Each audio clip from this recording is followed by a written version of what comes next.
Usually this is like an 8 to 16 hour course. So I had to kind of condense it into 3 hours. So we're jumping around a little bit. It's mostly video based, so everything like on these little quizzes that you have should be answered in the video. If it's not, I've found what slides they are on the PowerPoint, so we can just go straight to that information so you can find it easily. Other than that, the videos are kind of cheesy, but it's the ServSafe certification. It's the only stuff really out there besides the National Restaurant Association. I have a few videos from there that are more a little bit upbeat. So yeah, everything you should be able to find is in the video, so try to listen and follow along, but we will go over it after each segment. Okay, so the first one is just Introduction to Food Safety. Let's see if this is...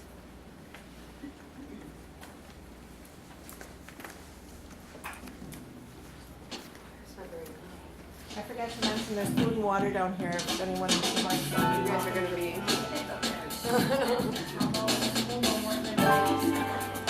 Can you hear in the back? Yeah?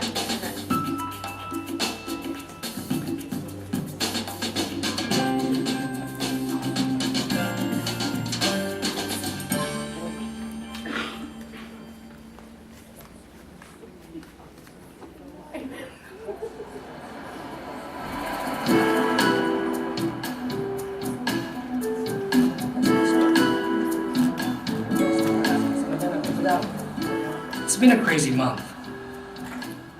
A new town, a new job, a couple of new trainees. I might be new in town, but when it comes to food safety, I really know my way around. I have to, because things around here move quickly. But no matter how fast you gotta move, I make sure every one of my crew makes time for food safety. I've been in the business more than 8 years, and food safety is something I never compromise. I set high standards and stick to them, and that's one of the main reasons why they picked me for this job. I take food safety very seriously, and without having the right practices in place and enforcing them, I've been leaving the door wide open for foodborne illness. That's why I'm training all my employees in food safety. Not just the new hires. And I'll tell you what I'm telling them. Keeping food safe begins with a good grasp of the basics. So here's what everyone needs to know about them. You need to know the dangers of foodborne illness, the cost of foodborne illness, the populations at high risk for foodborne illness, how food becomes unsafe, and important prevention measures. Let's start by looking at what makes foodborne illness dangerous. First and foremost, a foodborne illness is a disease that's carried or transmitted to people by food they've eaten. And if 2 or more people experience the same illness after eating the same food, you've got an outbreak on your hands. That means one mistake could make hundreds of people sick. And I'm not exaggerating. Foodborne illness is a bigger problem than many people realize. Every year, millions of people are affected by it. While not all those cases stem from restaurants, we have to do our part to prevent foodborne illness. And that's why every establishment, no matter how large or how small, has got to take every precaution to ensure the safety of the food it prepares and serves to its customers. You do it to protect the customers, and you do it to protect the business. Because among other things, foodborne illness poses a financial threat. A foodborne illness outbreak can cost an establishment an awful lot of money. Between fines and legal damages, that figure could rocket into the millions. An outbreak can temporarily shut down an establishment or even put it out of business for good. The cost of a foodborne illness outbreak can be measured in loss of customers and sales, damage to your prestige and reputation, lawsuits resulting in legal fees, increased insurance premiums, lowered employee morale, employee absenteeism, a need for retraining employees, and embarrassment. Money and business aside, Let's not forget that a foodborne illness can ultimately be fatal. So it should be pretty clear why good food safety practices are not only important but vital to your operation. Now, when you learn more about foodborne illness, you find out that certain groups of people have a higher risk of contracting one, sometimes with serious results. These groups include infants and preschool-aged children. That's because they haven't built up adequate immune systems, the body's defense against illness. Pregnant women are also in the higher risk group. The health of the fetus they're carrying is at risk, and a woman's immune system is compromised towards the end of pregnancy. Other groups of people with compromised immune systems include the elderly, because their immune systems have weakened with age, and transplant recipients, people with HIV/AIDS, and those with cancer or on chemotherapy. People in any of those groups run a higher risk of contracting a foodborne illness than the rest of the population, and those risks increase when they eat contaminated, potentially hazardous food, which is also known as food that needs time and temperature control for safety. You can call the food in this category TCS Food for short. Now, there are several ways food can become unsafe, and the Centers for Disease Control and Prevention have identified some common factors that are responsible for foodborne illness. These include purchasing food from unsafe sources, holding food at improper temperatures, failing to cook food adequately, poor personal hygiene, and using contaminated equipment. With the exception of purchasing food from unsafe sources, each of these factors is related to time-temperature abuse, cross-contamination, or poor personal hygiene. A lot of the time, cases of foodborne illness involve more than one of these factors. Let's look at time-temperature abuse first. Food has been time-temperature abused anytime it's been allowed to remain too long at temperatures that help foodborne pathogens to grow. And in case you don't know what pathogens are, they're microorganisms that can cause illness. A foodborne illness can result if food is time-temperature abused in any of the following ways. If the food isn't held or stored at required temperatures, if it isn't cooked or reheated to temperatures that kill microorganisms, and if it isn't cooled properly. Cross-contamination is another factor that can cause foodborne illness. It occurs when pathogens are transferred from one surface or food to another. When that happens, foodborne illness can result. Let me give you some specific examples of how cross-contamination occurs.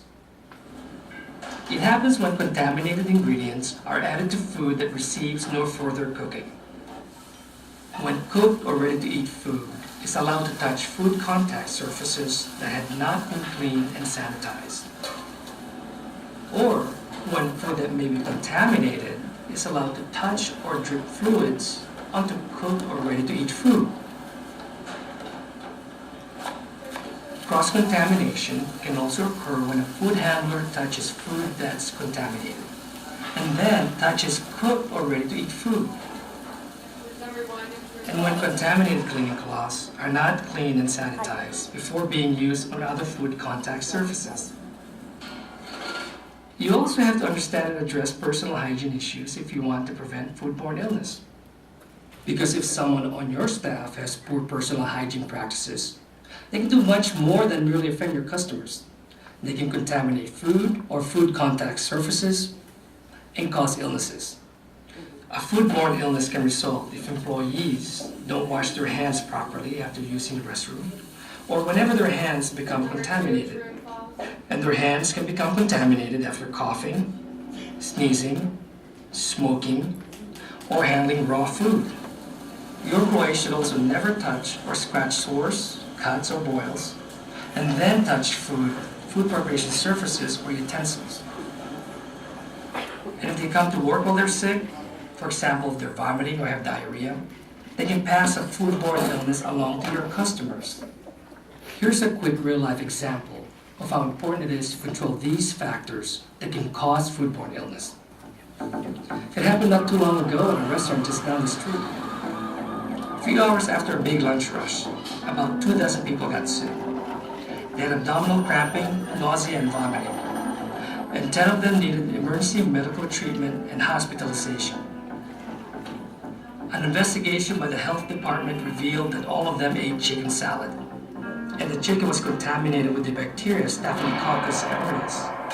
And just as I mentioned before, only one factor led to the outbreak. It turned out that several food handlers carried the bacteria. They ignored the rules regarding proper hand washing, and their poor personal hygiene practices led them to contaminate the cooked chicken. The problem was made worse when the chicken salad was left out on the prep table. And to top it off, the bacteria spread when the food handlers used the same utensils to handle the chicken salad and a variety of other food. All of that was preventable. All the sick people, all the legal and financial consequences for the establishment, the ruined reputation, all of it. So what can you do about it? Focus on specific prevention measures and enforce the right procedures. That includes controlling time and temperature every step of the way, practicing good personal hygiene, preventing cross-contamination, and purchasing from approved, reputable suppliers.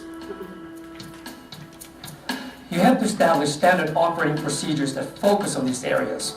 Then, make sure they're understood and enforced. Cesar, todo está listo. Can we punch out? Hold on a second, let me check this out.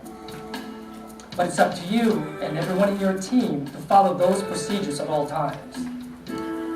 We know we have to work fast to keep up with business. But taking shortcuts in food safety doesn't save you time or money, or anything really. But you could be risking everything. So no matter how busy you are, you've got to make time for food safety. In many ways, it's the most important part of your job. Right, guys? Right? Yes. Okay, so it kind of mentioned what on the next page for the quiz one. It mentioned what TCS Food is, so that's food that's it needs time and temperature control for safety. So there's another little clip, really short one that goes into further information about that, and it will mention it more in the ServSafe information, but I just wanted to get that covered.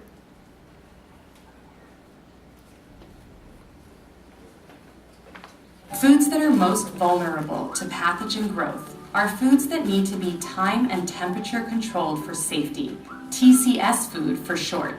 Certain foods need time and temperature control to keep them safe.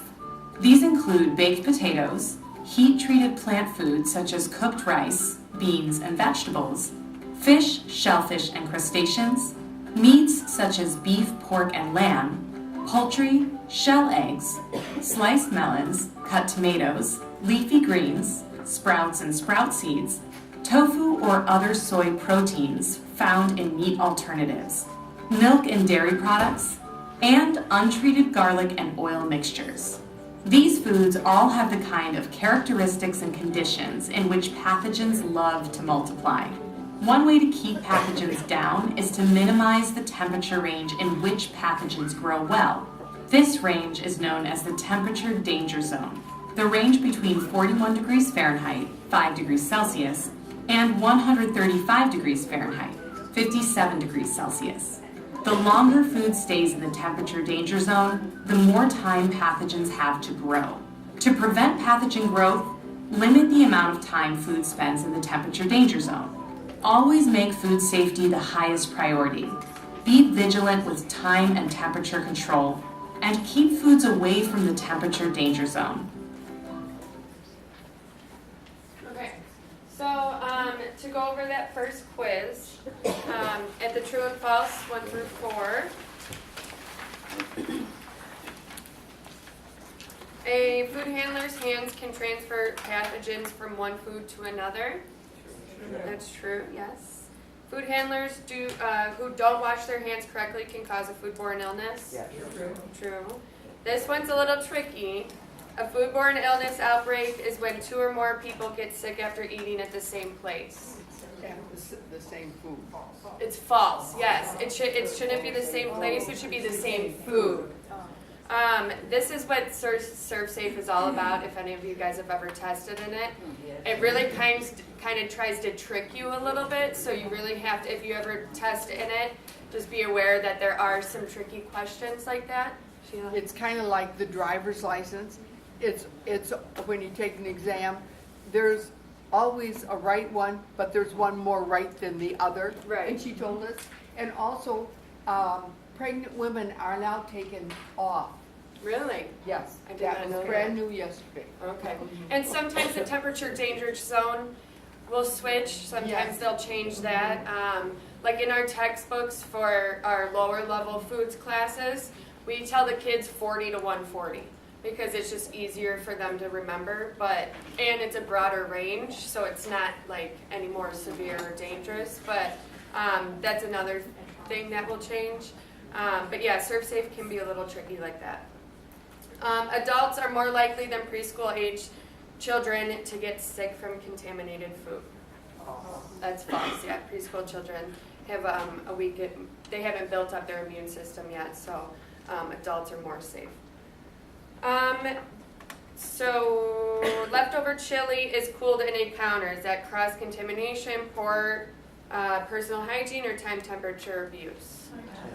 Yeah, so you always, this was, the first chapter kind of is just like an overview of everything, so we'll get into proper ways to cool things. Question on that. Yes. The chili, you put it hot in your freezer, and you run the risk of defrosting something else and ruining the temperature of the whole freezer. Yes. And putting the rest of your food in jeopardy. So why is that not a trick question? we'll get to that, because the chili, if it's left out on the counter, it's going to take more time to properly cool than it is allowed to stay out at room temperature. So there's ice paddles, like these big cylinder things, and we'll look at them. You can stir it with the ice paddle.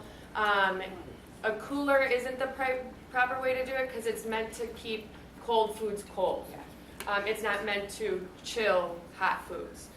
So it can actually raise the temperature of your cooler if you put a big thing of hot chili in there. The better way to do it is to break it down into smaller containers. Use an ice paddle. You could stick the pots or whatever, the containers in an ice bath.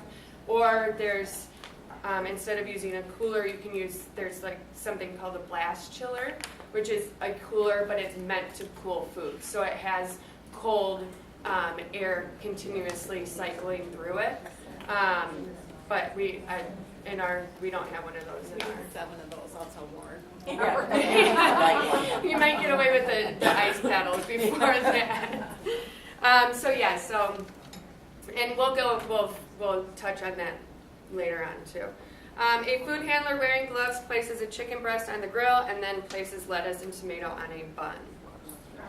That's cross-contamination, yes. A food handler prepping a salad stops to scratch an itch on her arm and then returns to making a salad. Poor personal hygiene. And that's what, with the kids, sometimes you don't even realize you're doing it. That's what I tell them. They might go like this, their hair is usually up, or some people have little mannerisms and, little tics, but you really have to be aware of all of that, especially because you don't realize you're doing it sometimes. So number 4, a server setting a table touches the food contact surfaces of a water glass when placing it on the table. Yes, cross-contamination. So you always want to you don't want to touch the eating portions, silverware, glasses, or anything like that. If someone's mouth is going to be touching it, you don't want to touch it with your hands. So they went through this kind of fast. So if you missed a couple, that's okay. But you should have, number 1, baked potato. Number 3, pizza with diced tomatoes and green pepper. Number 4, poached salmon because it's fish. Refried beans because the beans are cooked. Scrambled shell eggs. And do you guys know why they say shell eggs? Because you guys, if you guys go through Gordon Food Service, right? You can buy cartons of eggs or frozen eggs. And so when it comes to Serve Safe, they specify shell eggs because they have different requirements for different types of eggs. So when it says shell eggs, it means the whole egg.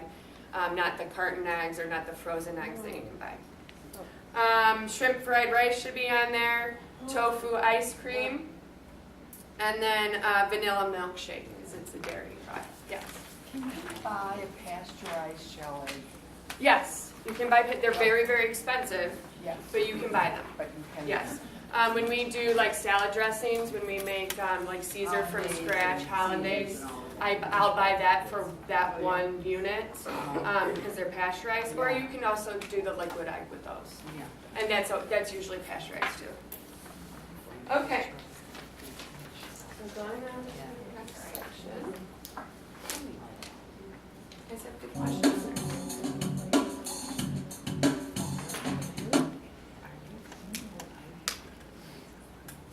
Sorry if my allergies have been, so if I'm sniffling. Okay, so going on to quiz 2. Do you guys want a minute to read through this before I start the video? Would that be helpful?